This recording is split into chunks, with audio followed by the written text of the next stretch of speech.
Hello friends, welcome once again to Rick's Garage. A couple of weeks ago I posted a video about a tool I recently discovered called a wrench extender. It's made by a company called Upper Hand. It costs about $30 and it's for extending leverage on an ordinary wrench. It works like this. You hook it onto the end of your wrench and you can increase leverage in either direction depending on how you hook it up. I thought it was a pretty cool tool. Since then I've come across two other tools that supposedly do the same thing. This is an extender made by ctswelding.com, and this is a extender that is made by KT Tools. Now with this one, it requires you to use a breaker bar. You clip it into your breaker bar. Now, I am sick to death of everybody commenting on how I pronounce breaker bar.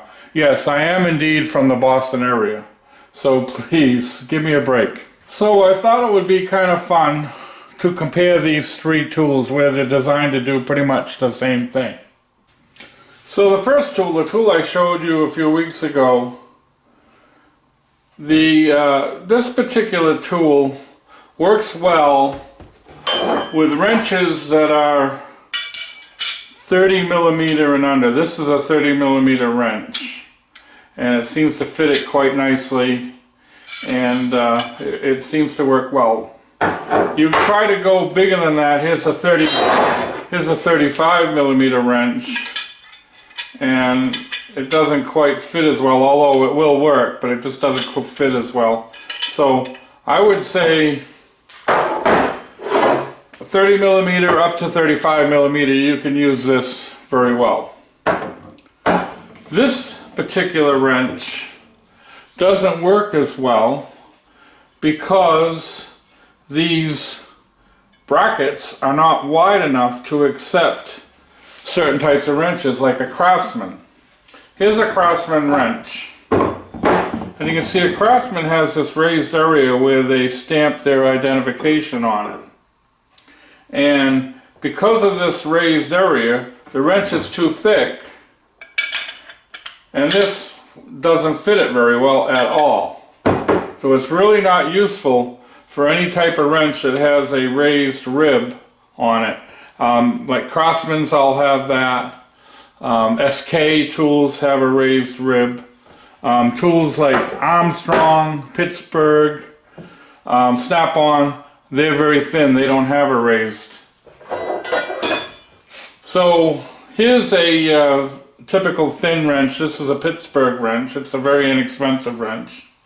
And you can see it fits it perfectly because it's thin.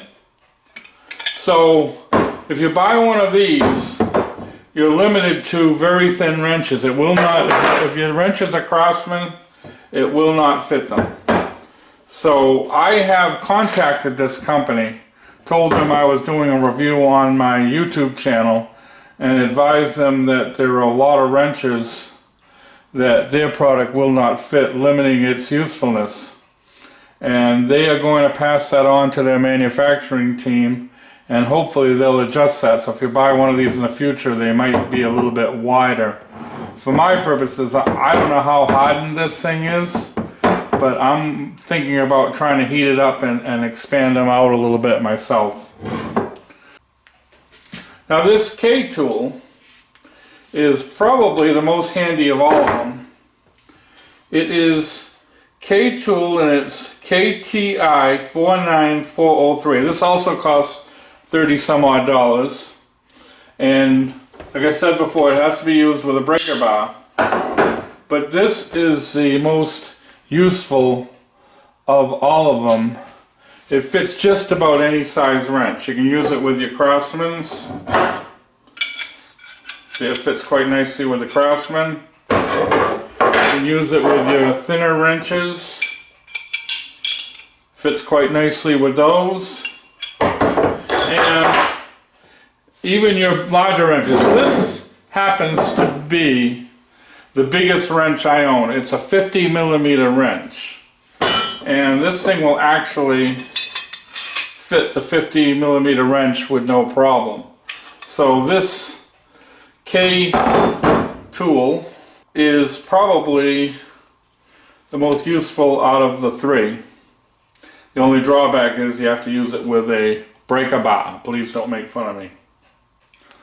Hopefully, after contacting the CTS welding company, they will make their brackets a little bit bigger to accommodate Craftsman type wrenches. I don't know if or when that'll happen. For my money, probably the most useful of the three tools is indeed the K tool, even though you have to use a third party breaker bar with it. So I want to thank you all for watching Rick's Garage, and hopefully we'll see you again sometime.